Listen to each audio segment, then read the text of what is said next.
Show.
siyang Emmanuel, Emmanuel.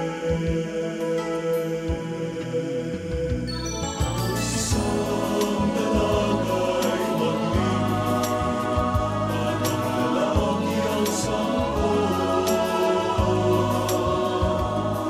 tatawagin siyang Emmanuel,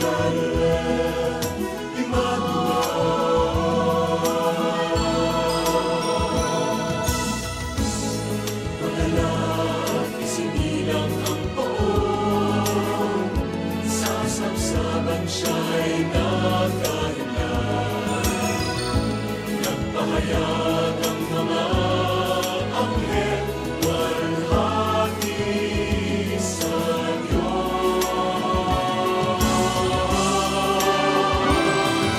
Isang dalaga'y maglilingkod, batang lalaki ang sampo, siya'y tawagin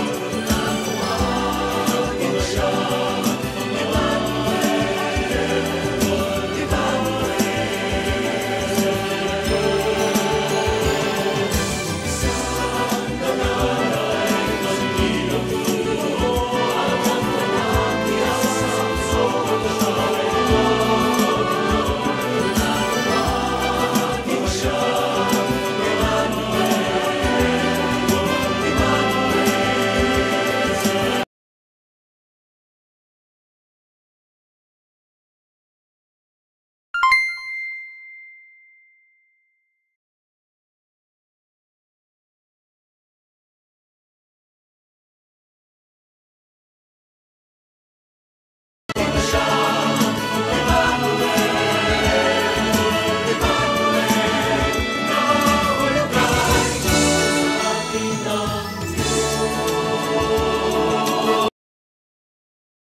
siyang Emmanuel, Emmanuel. Isang dalaga'y maglilingkod, batang lalaki ang sampo, tatawagin siyang Emmanuel,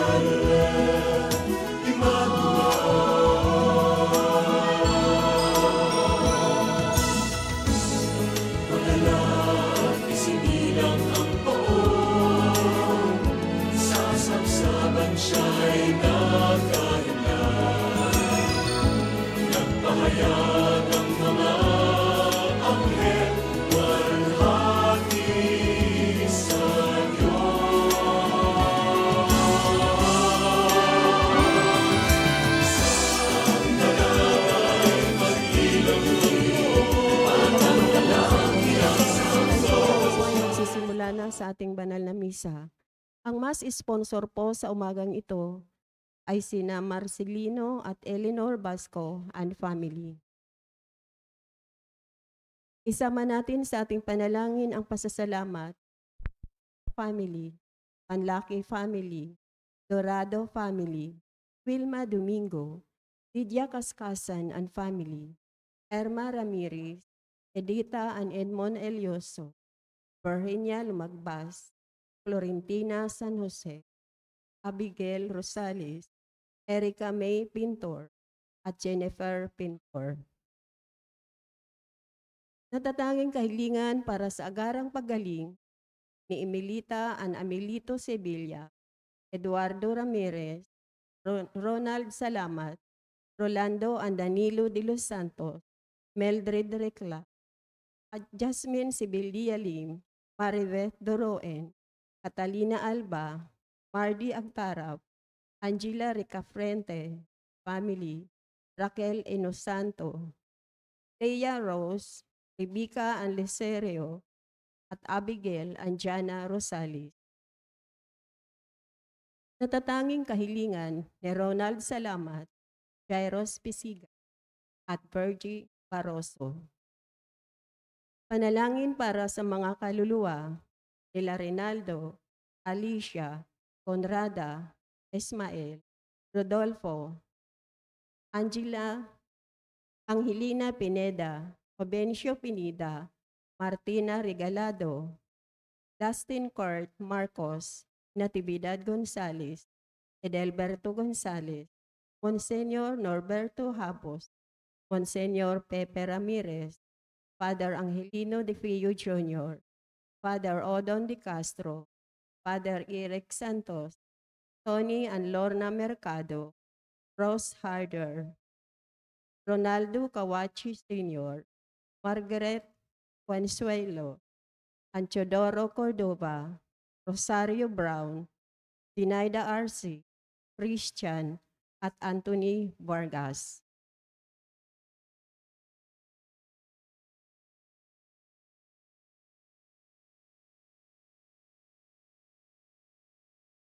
Hinirang si Jose bilang ama ni Jesus dito sa mundo sa pamamagitan ng pagpapahayag ng anghel sa panaginip. Siya ang magiging tagapangalaga ng banal na mag-anak. Matapos niyang tanggapin ang mensahe mula sa anghel, tinupad ni Jose ang kalooban ng Diyos na kalingain si Maria at ang dakilang sanggol. Ating hangaan ang pagiging bukas at masunurin ni Jose. Manalangin tayong matulad sa Kanya upang atin ding matupad ang kalooban ng Diyos sa ating buhay. At ang mamumuno po sa ating banal na pagdiriwang ngayon ay ang ating pong Kora Paroko, Reverend Father Douglas D. Badong. Tumayo po ang lahat.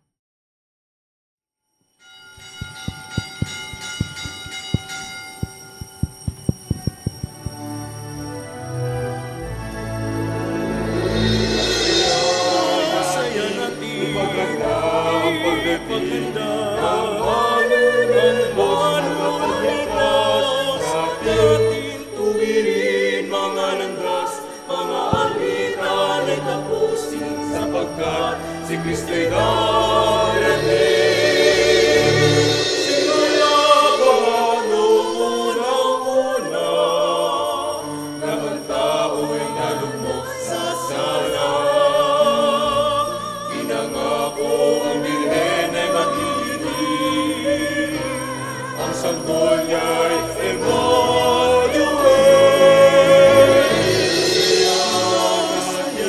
Ipaganda ang pagdating ng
Sa ngalan ng Ama at ng Anak at ng Espiritu Santo, Amen. sumainyo ang Panginoon. At sumaiyo rin.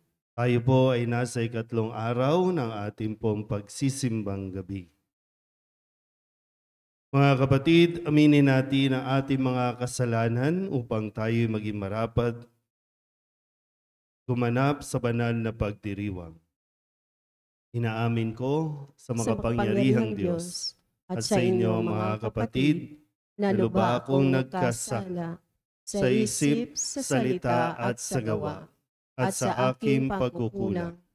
Kaya isinasamo ko sa mahal na Birheng Maria, sa lahat ng mga anghel at mga banal, at sa inyo mga kapatid, na ako'y panalangin sa Panginoong ating Diyos. Kawaan tayo ng makapangyarihang Diyos, patawarin tayo sa ating mga kasalanan, at patnubayan tayo sa buhay na walang hanggan. Amen.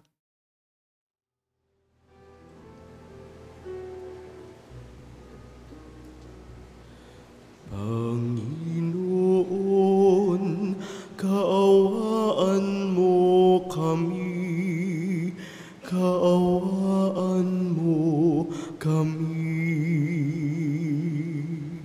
Panginoon, kaawaan mo kami, kaawaan mo kami. Kristo, kaawaan mo kami, kaawaan mo kami.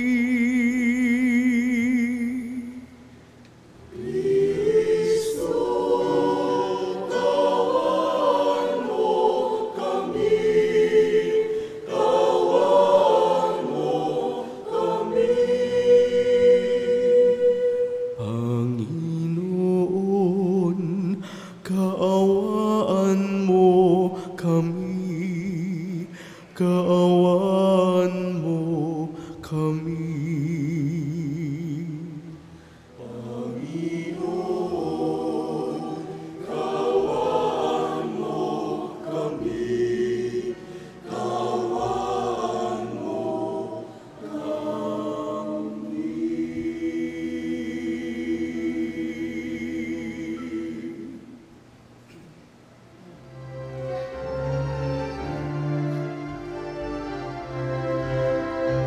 luwalhati sa Diyos sa kaitaasan, kaloob sa lupa ay kapayapaan. Pinupuri ka at ipinagdarangal, sinasamba ka ang langit sa dakila mong kalwalhatian. Panginoon, aming Diyos, Hari ng langit, Amang makapangyarihan, Panginoong Jesucristo, upang nayak ng Diyos, Cordero ng Ama.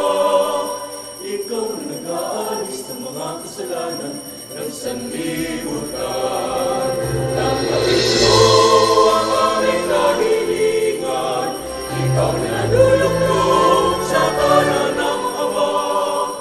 Maawa ka sa amin, ikaw lamang ang banal, Panginoong Jesucristo, kasama ng Espiritu, sa luwalhati ng Ama. Amen, amen, amen.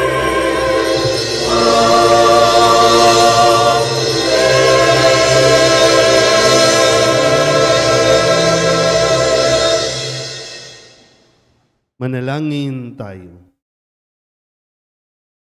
Ama naming makapangyarihan, niloob mong ang iyong salita na ibinalita ng anghel ay maging taong totoo sa sinapupunan ng mahal na Birhen. Ipagkaloob mong kaming sumasampalatayang siya'y ina ng Diyos, ay matulungan niyang dumalangin sa iyo sa pamamagitan ni Hesukristo, kasama ng Espiritu Santo, magpasawalang hanggan. Amen. Umupo ang lahat. Ayon sa propesiya ni Jeremias, isisilang ang isang hari mula sa angkan ni David. Ito ang maghahatid ng bagong pag-asa at bagong buhay para sa Israel. Pagbasa mula sa aklat ni Propeta Isaías.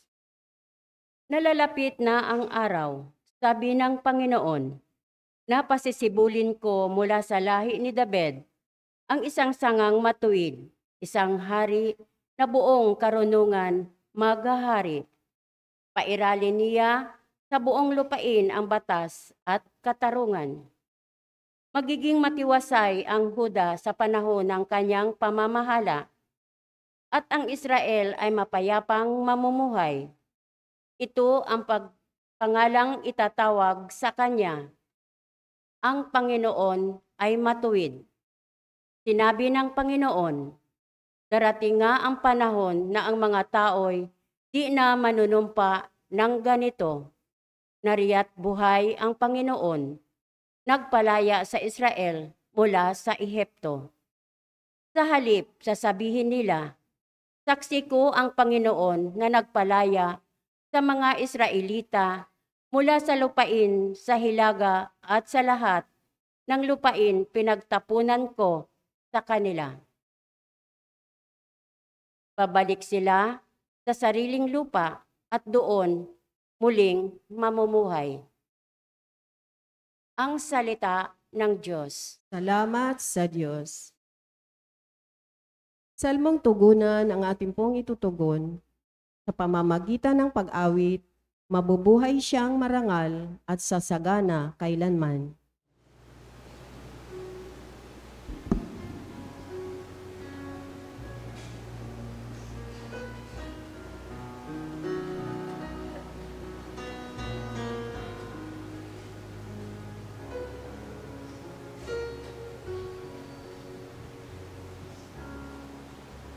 Mabubuhay siyang marangal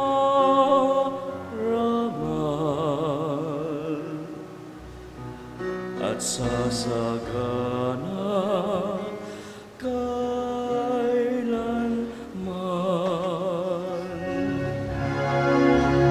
Mabubuhay siyang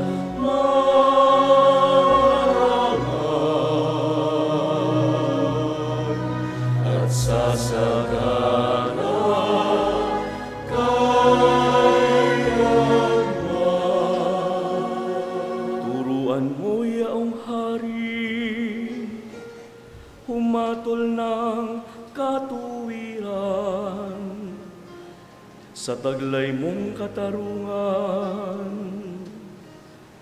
O Diyos, siya'y bahaginan upang siya'y maging tapat, mamahala sa iyong bayan, at pati sa mahihirap, maging tapat siyang tunay. Mabubuhay siyang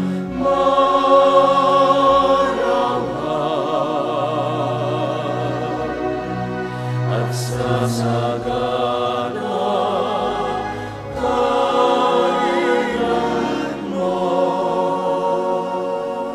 Kanya namang ililigtas ang sinumang tumatawag, lalo yaong nalimot ng mga taong mahihirap.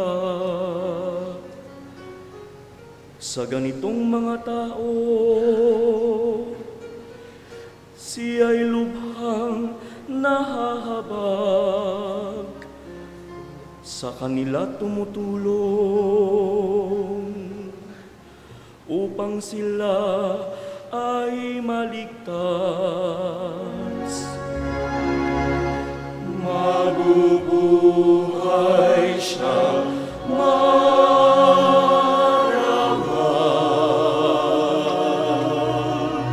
at sasagana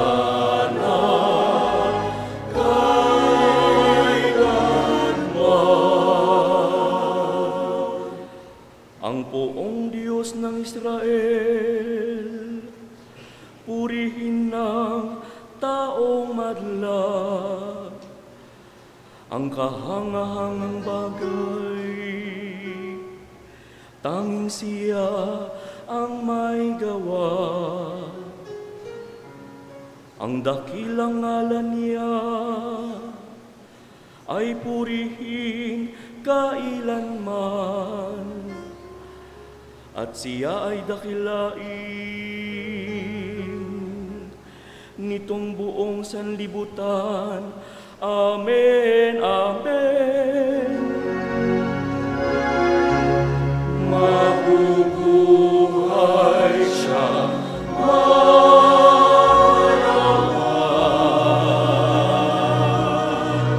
at sasagana kailanman.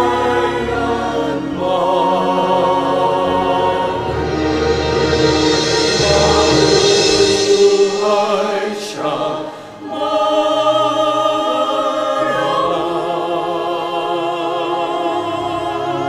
at sasagana kailanman.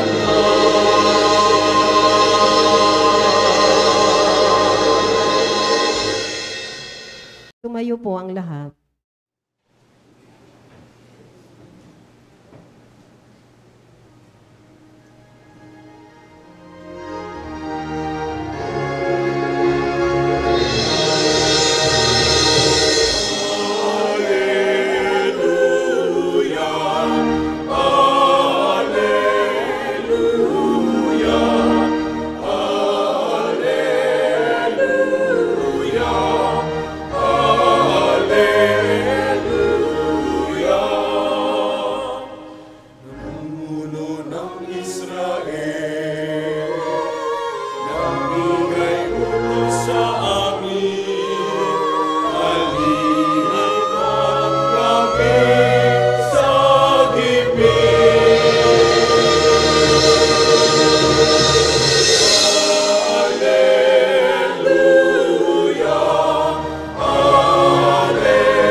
Sumainyo ang Panginoon. At sumaiyo rin. Ang mabuting balita ng Panginoon ayon kay San Mateo. Papuri sa iyo, Panginoon.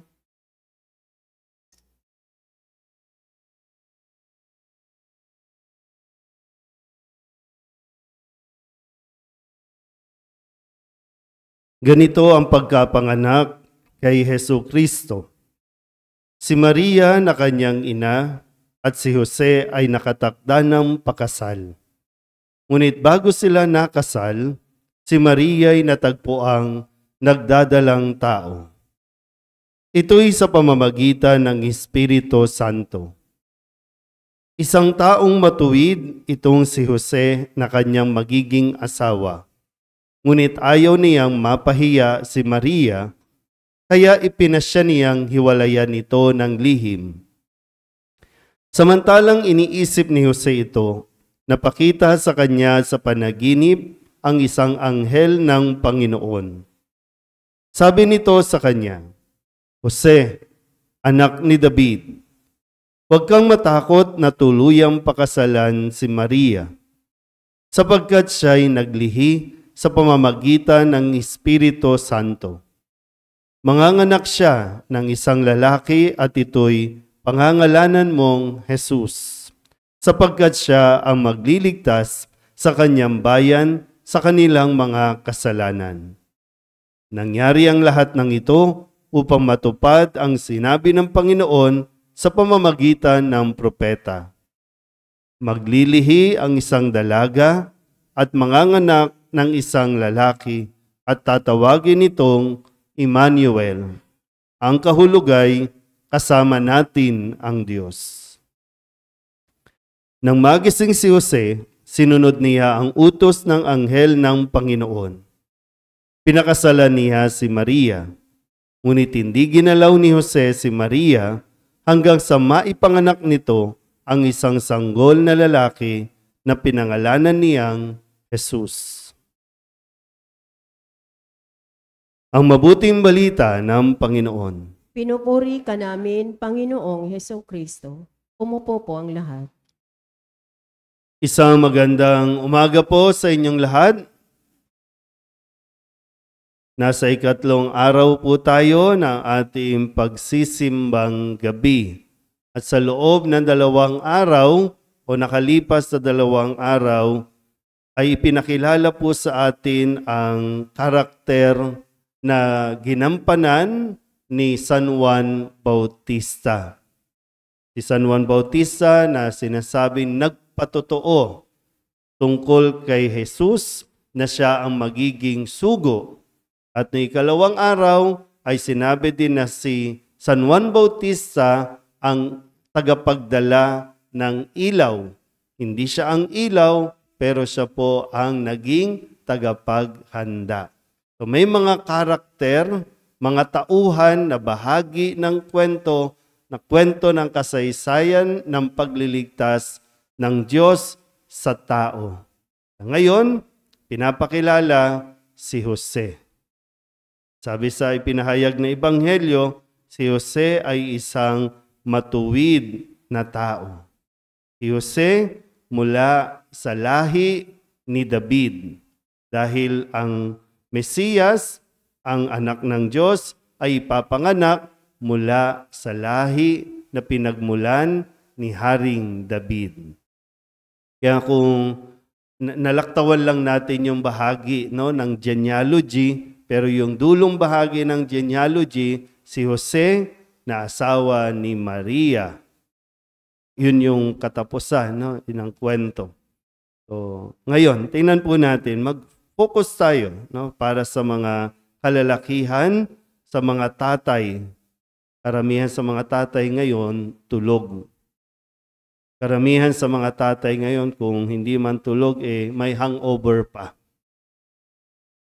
Pero sana po maintindihan natin, wala man dito yung inyong mga asawa, ang inyong mga tatay, pero kahit papano, makatulong sana itong ating pagninilay sa katauhan ni Jose. Kahit na matuwid na tao si Jose, pag sinabing matuwid na tao, yung matino, gumaganap at sumusunod sa utos ng Diyos, relihiyoso, kumbaga, isang mabuting tao din si Jose. Bilang isang mabuting tao, mabuting lalaki, iginalang niya ang pagkababae ni Maria. Nakatakda pa silang ikasal, pero hindi pa niya ginagalaw si Maria. Pag sinabing ginagalaw, hindi pa sila nagtatalik ni Maria dahil nga hindi pa sila kasal. Yung kabuuan, kasi may mga ritual po yung mga Hudyo na unang bahagi, engaged na sila, kaya po pwedeng sabihin na mag-asawa na. Pero hindi pa 100% mag-asawa. Mayroon pang isang ritual na gagawin. Yung susunduin ng lalaki, yung babae, mula sa bahay ng kanyang mga magulang at dadalhin doon sa inihanda niyang magiging tahanan nila. Ganun yung proseso. Nakukuha ba? Hindi kayo nakaka-relate? Kasi nakuha lang sa kalye, okay na. Mag-asawa na tayo. Nagkakindatan lang, okay na. Nagka-heart-heart lang sa Facebook, okay na. Mag-asawa na. O, hindi pa mag-asawa 100%. Kaya, kahit na matino itong si Jose, medyo nagdalawang isip siya. Paano to? Ginalang nga niya, Di ba, sa mga kalalakihan, Inintay mo nga yung araw ng kasal, hindi mo nga ginalaw, tapos ngayon malalaman mo, buntis. Paano nangyari yun? So, niloko ba ni Maria si Jose? Kahit pa paano, yung pride ni Jose bilang lalaki, nandoon. Kaya sabi dito, nagbalak niya ng hiwalayan si Maria ng lihim. So, dahil matuwid, andoon pa rin yung inaalala niya yung kalagayan o magiging kahahantungan ni Maria kapag nalaman ng taong bayan na siya ay buntis na, bago pa sila nagsama sa isang tahanan. Hindi pa rin nakaka-relate, no? Kasi kahit walang asawa, nabubuntis. Okay. Babalikan natin yung kababaihan sa susunod na araw, no? Dito muna tayo sa mga kalalakihan. Kung sakasakali po, no? Baka ito yung mensahe na kailangan mong marinig para nang sa ganun, may paghandaan. Kasi nga, nasa panahon tayo ng paghahanda sa mga kalalakihan din, sa mga tatay ng tahanan, nasa inyo din yung susi kung magiging maligaya, masaya ang inyong kapaskuhan ng inyong pamilya. Sabihin nyo nga po sa mga tatay o kalalakihan na katabi ninyo, huwag kang matakot. Natatakot kayong kausapin. Ano lang yan, mukha lang yang matapang, no?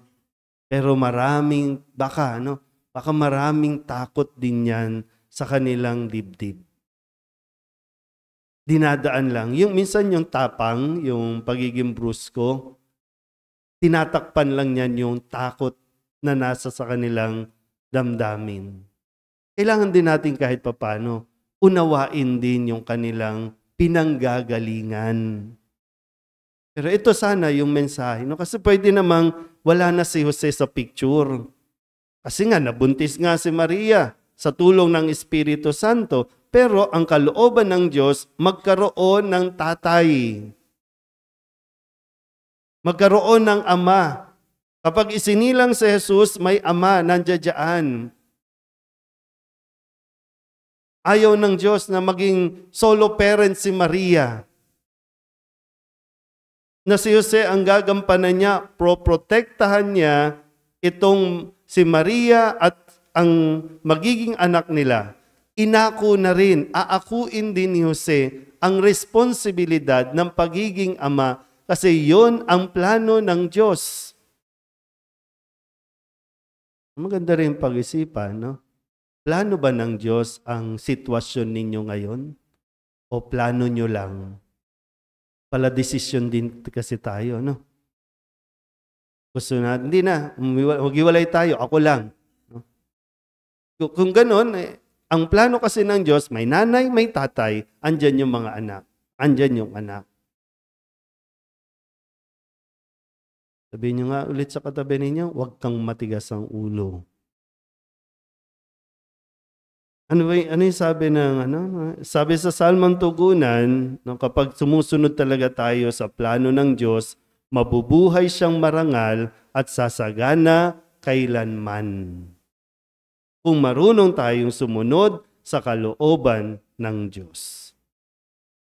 Okay, balik tayo. Mga tatay, mga kalalakihan, kung yung mensahe na narinig ni Jose, no, sa ating ebanghelyo, sinasabi rin sa inyo, sinasabi sa atin, huwag kayong matakot. Unang-una, huwag kang matakot, pakasalan niyang babaeng kinakasama mo. Kung talagang kayo. Uwian na? Dito pa lang. Pero huwag kang matakot. Ano bang kinakatakot mo? Bakit ayaw mo magpakasal? Feeling mo makakahanap ka pa ng mas maganda? Feeling mo hindi ka niya deserve? Kung hindi talaga, edi iwanan mo na. Pero sinasabi, huwag kang matakot. So ano ba yung pinanggagalingan ng takot mo? Minsan yung takot, yan yung nagdadala sa atin sa papalayo lalo sa pag-ako ng isang responsibilidad. Kailangan natin ma-inspire. Kailangan ninyong ma-inspire kay Jose. Huwag niyong deadmahin itong karanasan ni Jose kasi yung pinagdaraanan nyo, pinagdaanan din naman ni Jose, naiintindihan ni Jose yung inyong nararamdaman. Kailangan nyo lang ng lakas ng loob. sa mga kababaihan, mga asawa, mga anak, kailangan nyo ring suportahan ang inyong mga tatay. I-push nyo rin. Kasi ngayon, marami dyan talagang natuturete din. Kaya yung karamihan, dinadaan sa alak kasi hindi na nila alam kung ano ang gagawin nila, saan sila kukuha ng pera, saan sila kukuha ng panghanda, saan sila kukuha para ang mga anak nila ay maibili man lang ng bagong damit o t-shirt o sapatos. Lalo na kapag humihila na yung mga anak nila, lumalapit sa kanila, wala silang maibigay katulad ng mga nakikita ng iba na mayroon. Kaya idadaan na lang nila, diruin mo, sila yan nagkakaintindihan. Sila yung uupo dyan at mag-iinuman na lang.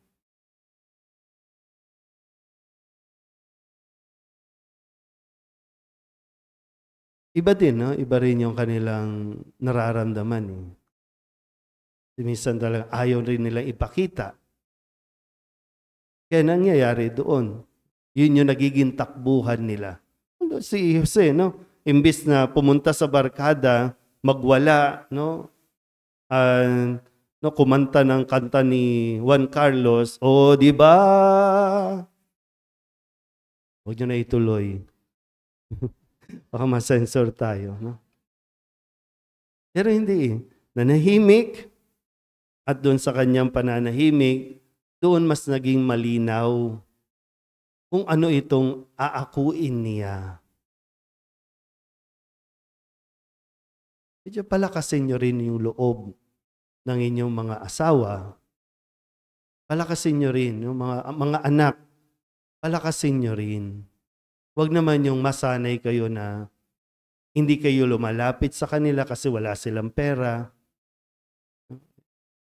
Kadalasan nilalapitan nyo lang yung mga tatay ninyo kapag hihingi kayo ng, ngayon hindi na piso eh. Yung mga bata pag lumalapit na, pengin 20. Pag wala, masama na yung tatay. Pag wala, irresponsable na yung tatay. Intindihin nyo rin yung kanilang pinagdaraanan. Matapang yan kasi nagtatapang-tapangan. Kasi may pride pa rin yan. Tatay pa rin yan. Ano man ang maging pagkukulang ng tatay ninyo, ng asawa ninyo, ibigay nyo pa rin yung respeto bilang ama. Kasi siya ang ibinigay ng Diyos sa inyo. Hindi ko alam kung bakit. Pero sa plano ng Diyos, sa kalooban ng Diyos, siya ang ginawang tatay mo, siya ang ginawang asawan mo. May mga nasa abroad, no? Mga tatay na lumayo para lang makapagbigay ng magandang kinabukasan, ninais na lumayo para makapagpadala. Kaya isipin nyo rin, no? Kung ano yung mga hinihingi ninyo sa kanila, baka yun din yung nagtutulak sa kanila na mapalayo din sa inyo.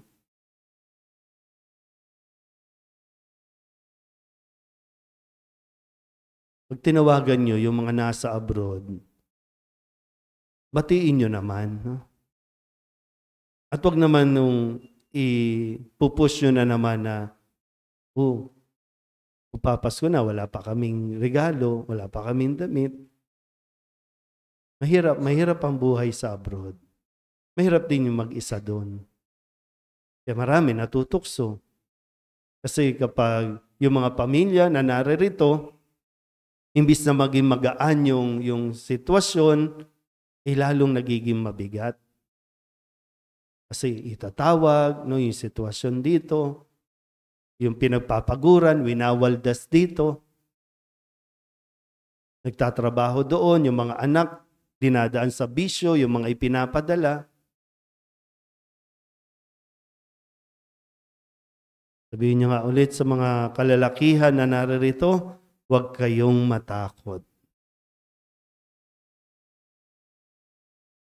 Mga lay minister, pakita ng mabuting halimbawa.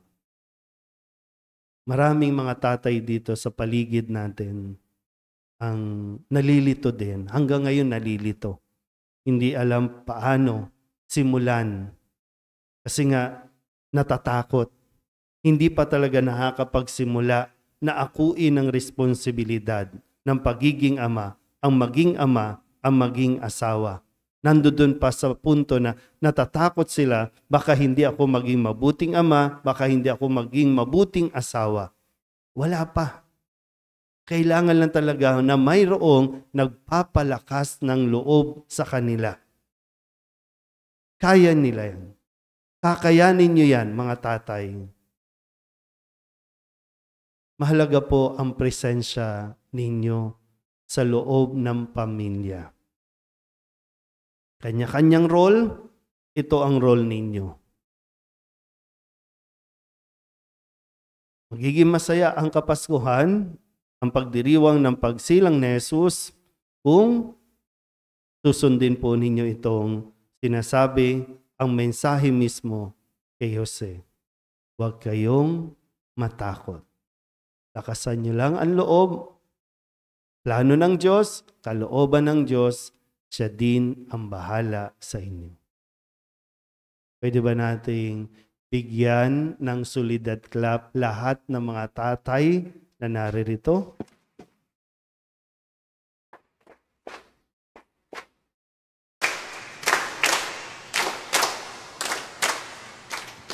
Gulatin nyo rin sila. Yung mga wala dito, gulatin nyo rin, ha? Patiin nyo din nang hindi kayo nagdidemand ng kung anumang mga regalo, bagong damit, sapatos, o kung anumang material na bagay. Batiin nyo naman sila. Yakapin nyo rin. No? Baka yun lang ang kailangan. Yun lang naman talaga ang kailangan nila. Yung yakap at yung konting lambing para sa kanila. Amen? Tumayo po ang lahat.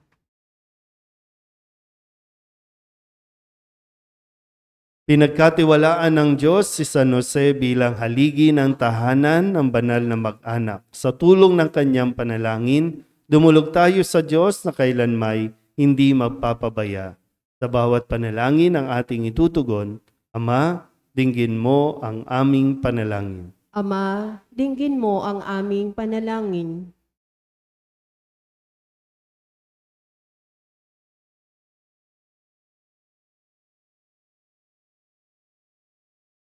Para kay Francisco na aming Santo Papa, kay En na aming Obispo, mga pari at mga lalaking relihiyoso. Masalamin nawa nila ang dakilang pag-ibig mo sa pamamagitan ng kanilang makaamang pagkalinga. Manalangin tayo. Ama, dinggin mo ang aming panalangin. Para sa mga kawani ng pamahalaan, matularan nawa nila ang katapatan ni San Jose, nang sa gayon kanilang magawa rin ang kalooban at kagustuhan mo para sa aming bayan. Manalangin tayo. Ama, dinggin mo ang aming panalangin. Para sa mga haligi ng tahanan, may padawa naman nila ang kanilang pag-ibig at pag-aaruga sa kanilang pamilya sa pamamagitan ng kanilang pagsusumikap at mabuting pamumuhay. Manalangin tayo. Ama, dinggin mo ang aming panalangin. Para sa mga dumaranas na matinding pagsubok sa kanilang buhay, makatagpo nawa sila ng pag-asa at pananampalataya sa pamamagitan ng panalangin ni San Jose. Manalangin tayo. Ama, dinggin mo ang aming panalangin. Para sa namayapa na, masumpungan nawa nila ang kaharian at kaningningan mo, O Diyos, na hindi nagmamaliw kailanman. Manalangin tayo. Ama, dinggin mo ang aming panalangin. Idulog din natin sa Panginoon ang ating mga personal na kahilingan at mga panalangin para sa ating mga pamilya. Kasama din ang mga kahilingan ng mga nanonood sa online, lahat ng mga misang pasasalamat, natatanging kahilingan para sa mga may sakit, mga special na intensyon at ang mga kaluluwa na inihiling na ipagdasal sa misang ito.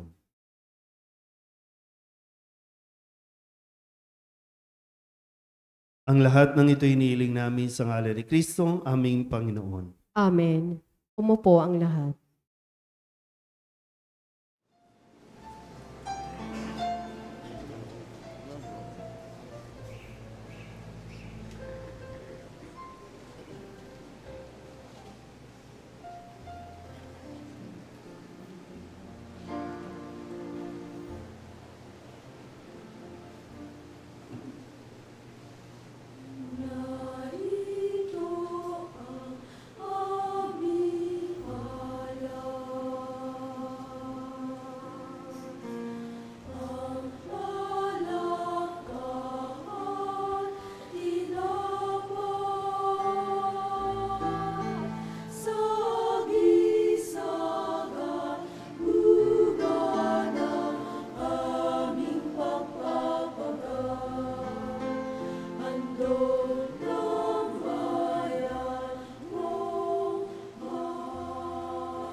Manalangin kayo mga kapatid upang paghahain natin ay kalugdan ng Diyos Amang makapangyarihan.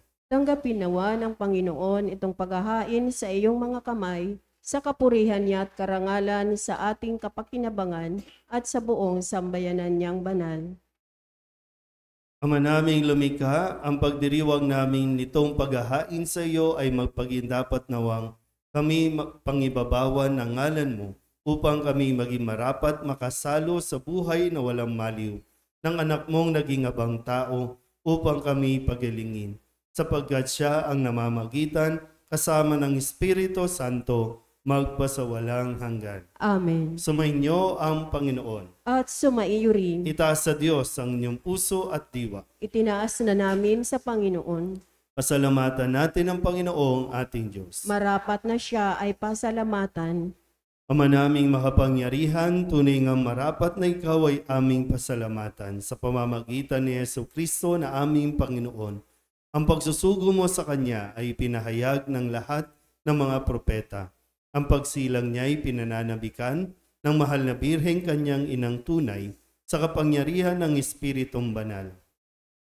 Ang pagdating niya ay inilahad ni San Juan Bautista sa kanyang pagbibinyag.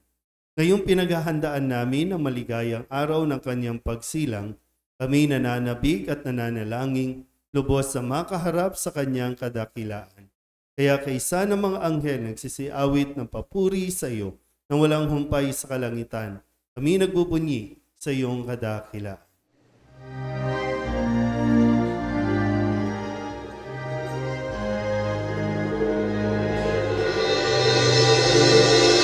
Santo, Santo, Santo, Panginoon Diyos na makapangyarihan. Napupuno ang langit at lupa, nagkakalaki ang sana, sana, sa kahit kawasan. Pinagpala ang naparirito sa ngala ng Panginoon. Sana, sana, sa kahit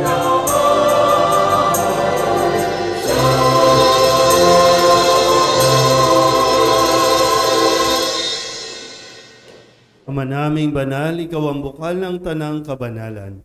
Kaya't sa pamamagitan ng iyong Espiritu, gawin mong banal ang kaloob na ito upang para sa aming maging katawan at dugo ng aming Panginoong Hesu Kristo.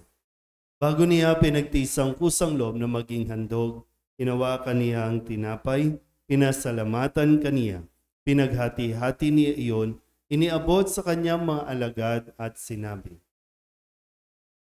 "Tanggapin ninyong lahat ito at kanin, ito ang aking katawan na ihahandog para sa inyo."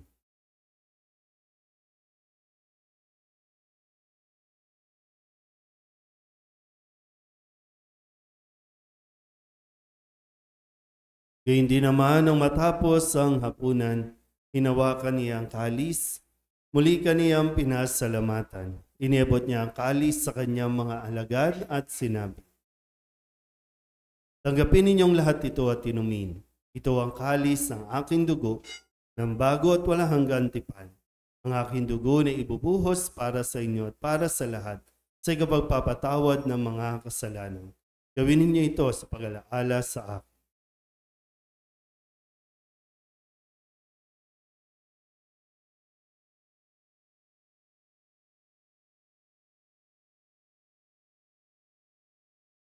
Ipagbunyi natin ang misteryo ng pananampalataya.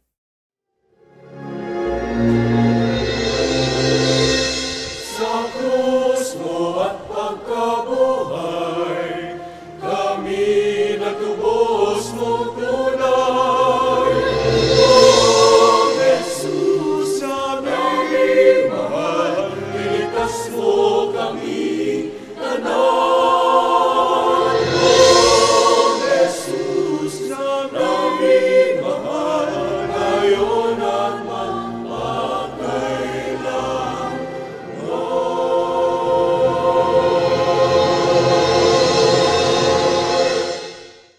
Ama, ginagawa namin ngayon ang pag-alaala sa pagkamatay at muling pagkabuhay ng iyong anak, kaya tiniaalay namin sa iyo ang tinapay na nagbibigay buhay at ang kalis na nagkakaloob ng kaligtasan.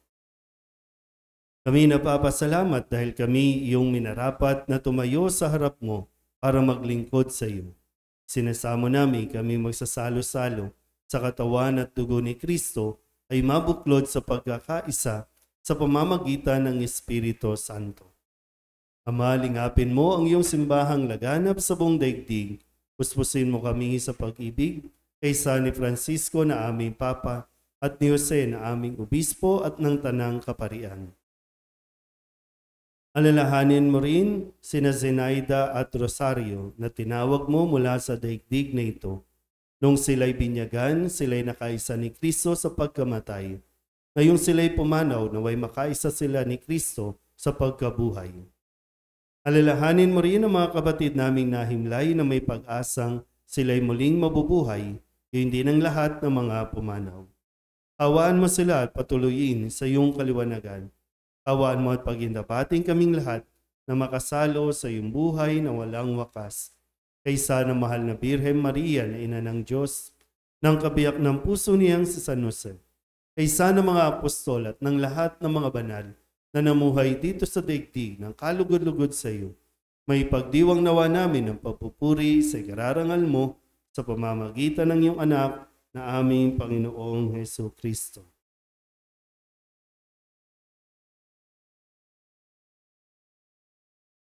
Kita ni Kristo,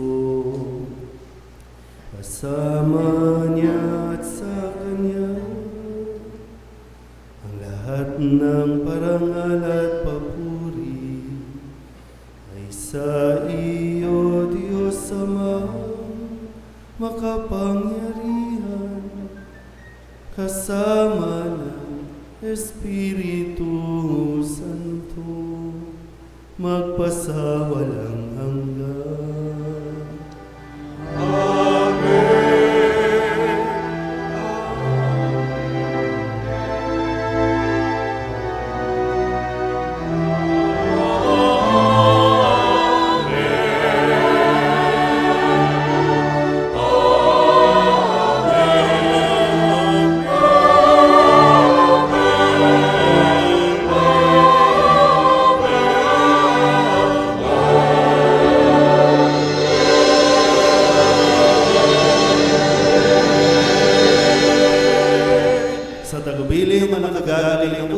At turo ni Jesus sa Panginoon natin at Diyos, ipahayag natin ng lakas loob.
Namin kami iadya sa lahat ng masama, pagkalooban ng kapayapaan araw-araw, iligtas sa kasalanan at ilayo sa lahat ng kapahamakan, samantalang aming pinananabikan ang dakilang araw ng pagpapahayag ng tagapagligtas naming si Hesu Kristo.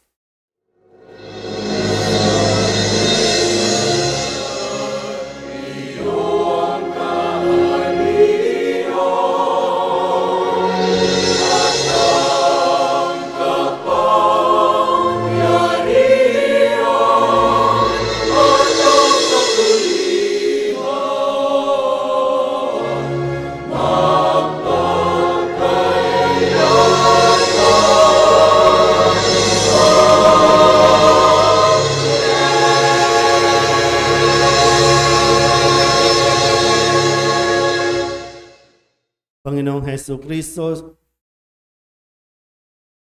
Tayo ulit. Panginoong Heso Kristo, sinabi mo sa iyong mga apostol, kapayapaan ang iniiwan ko sa inyo, ang aking kapayapaan ang binibigay ko sa inyo. Tunghayan mo ang aming pananampalataya at huwag ang aming mga pagkakasala. Pagkalooban mo kami ng kapayapaan at pagkakaisa ayon sa iyong kalooban kasama ng Espiritu Santo magpasawalang hanggan. Amen. Ang kapayapaan ng Panginoon ay laging sumainyo. At sumaiyo rin. Magbigayan po tayo ng kapayapaan sa isa't isa.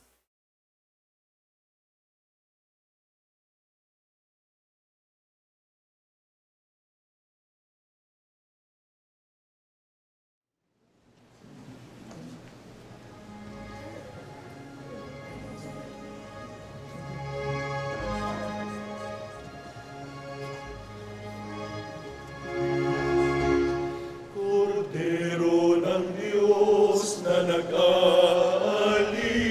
ng mga kasalanan ng sanlibutan,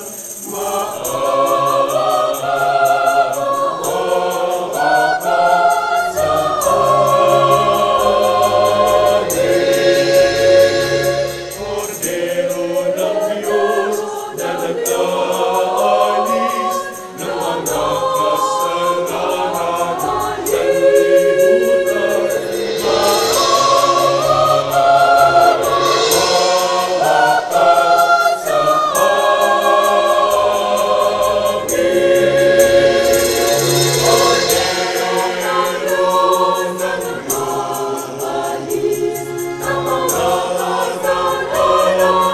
sanlibutan,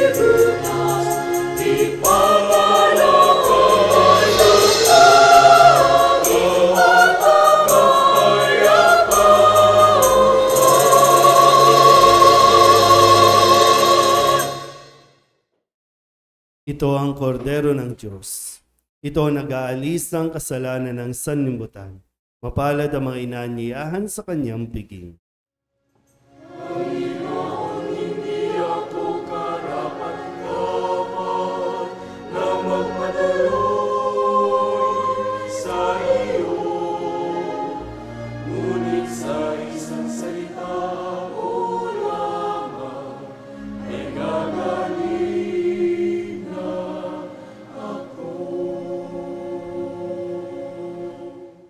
Katawan ni Kristo, Amen.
Isang dalagay maglilihim, batang lalaki ang sanggol.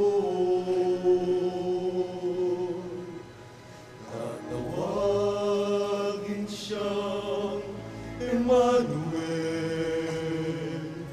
Emmanuel.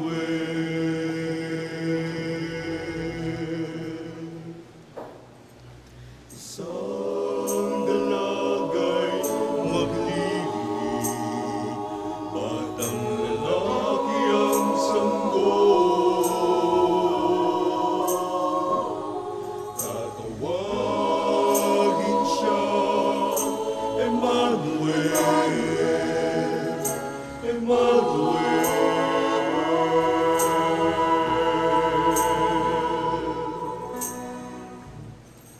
magalak, isinilang ang poon. Sasabsaban siya ay nakahimlay. Nagpahayag ang mga anghel luwalhati sa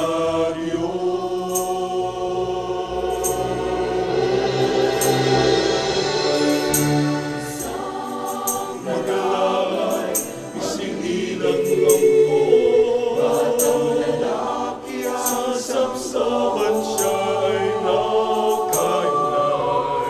Nagpahayag ang mga anghel luwalhati sa Diyos.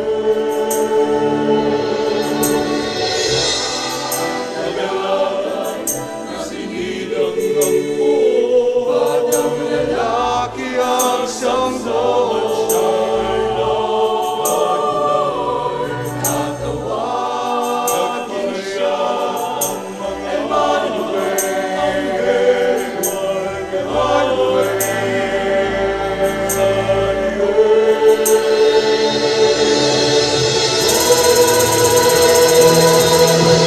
sa magalak, masinilang ang poon.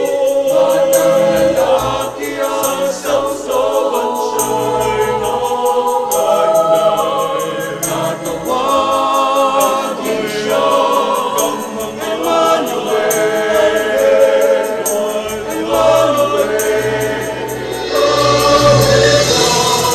nasa atin ang Diyos, nasa atin ang Diyos, nasa atin ang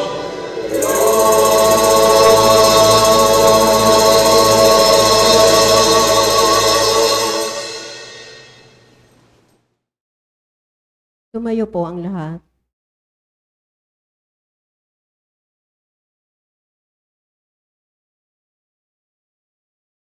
Manalangin tayo. Ama naming mapagmahal, sa aming pagsasalo sa banal na hain, lagi nawa naming madama ang iyong kagandahang loob upang kami magkamit ng kaligtasan, pakundangan sa pagkakatawang tao ng iyong anak, ngayong aming ginugunita ang kanyang ina, sa pamamagitan din ni Hesukristo, kasama ng Espiritu Santo, magpasawalang hanggan. Amen. Umupo muna ang lahat. Bilang paghahanda sa ating kapistahan, tayo po ay magkakaroon ng second collection. Mga paanyaya, sinimulan na po natin ang ating 3 days bazaar sa harap ng ating simbahan hanggang sa ika-19 ng Disyembre sa ganap na ika-4 ng hapon. Mamaya po kasabay ng ating bazaar ay ang pagpapakilala at pagbabahagi ng kanilang mga talent sa ating mga kalahok ng Little Mocha ng San Nicolas. Mula po sa ating Kora Paroko, Father Douglas Badong, ang taos-pusong pasasalamat sa ating mas sponsor sa ikatlong araw ng Misa de Gallo na sina Ginoong at Ginang Marcelino and Eleanor Basco and family. Maraming salamat po. Sa altar servers, Ministry of Arts and Environmental Liturgy, BEC, at sa lahat ng nag-alay ng Christmas balls, maraming salamat po. Tumayo po ang lahat. Muli po maraming salamat sa mga nakiisa sa sinimulan nating basar kagabi o kahapon at yung atin pong The Voice of Soledad na talagang mula sa iba't ibang mga barangay, mga representative ay nagpamalas ng kanilang galing sa pag-awit. Kaya maraming salamat po sa inyong pagtugon at pakikisa sa gawain natin bilang bahagi rin ng kasiyahan at mga aktibidades natin para sa Pasko at sa kapistahan. Ang piyesta natin ay January 1. At muli, pinapalalahanan ko po yung mga kalalakihan kung paanong sinabi ng anghel kay Jose, huwag kayong matakot, pakasalan ang babae na inyong kinakasama. Kung hindi pa talaga sila kasal sa una, wala pang asawa, malayang-malaya pa kayong magpakasal, libre po ang kasal dito sa ating parokya. Huwag po kayong matakot sa inyong mga papainumin. Ito yung kadalasan, Father, hindi pa po kasi wala pang pera. Para saan yung pera? Panghanda po. Hindi kinakailangan maganda. Lalo na kung medyo matagal na kayong nagsasama, so bakit pa kayo maghahanda? Bakit nyo pa papakainin yung mga ilang taon nyo na rin nakakasama mga kapitbahay ninyo na hindi nga kayo binibigyan ng ulam pag wala kayong ulam? So, libre po ang kasal dito. Sana po magkaroon kayo ng lakas ng loob, mga tatay. Kasi baka mamatay kayo, tapos yung babae, hindi nyo pala asawa. Iiyak-iyak siya, nakabelo pa, nakaitim, hindi naman niya asawa yung namatay. So, bigyan nyo rin ng karapatan, yung babae, yung kinakasama ninyo. Pakasalan na ninyo. Utang na loob. Kasi para mas, sabi po, na sa mga pagbasa, mas giginhawa ang inyong pagsasama. Ang inyong pamumuhay kung ayon sa kalooban ng Diyos ang inyong gagawing pagsasama. Plano ng Diyos, may tatay, may nanay na mag-asawa. Okay? Yun ang plano ng Diyos. Mag-asawa yung nanay at tatay ng mga bata. Yung plano natin, pwede namang may nanay at tatay pero hindi mag-asawa. So, alin ang kailangan masunod? Isipan niyo po, mga tatay, mga kalalakihan na naririto, lakasan niyo ang inyong loob. Sumainyo ang Panginoon. At sumaiyo rin. At pagpalain kayo ng makapangyarihang Diyos, Ama at Anak, Espiritu Santo. Amen. Tapos na ang banal na misa, humayo tayo sa kapayapaan ni Kristo. Salamat sa Diyos. Magandang umaga po.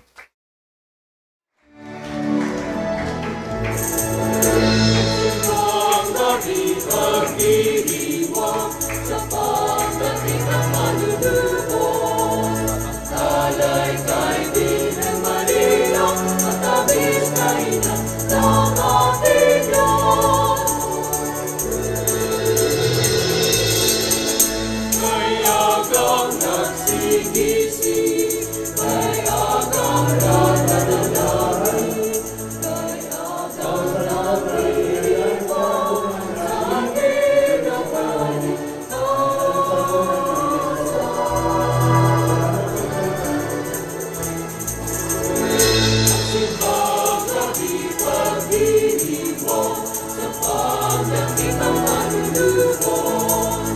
alay kay Birhen Maria, matamis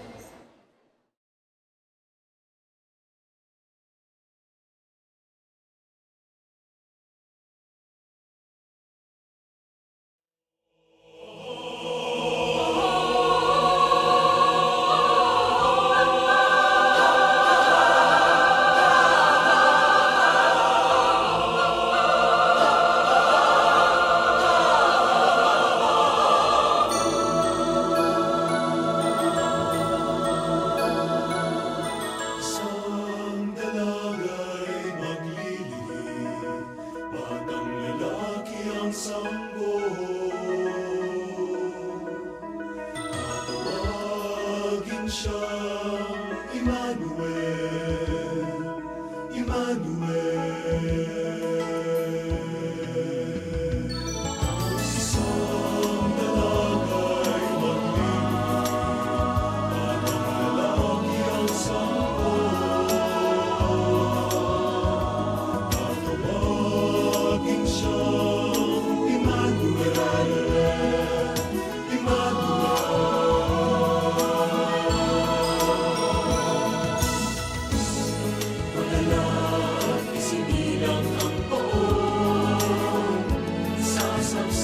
siya'y nakahinga, nagpahayag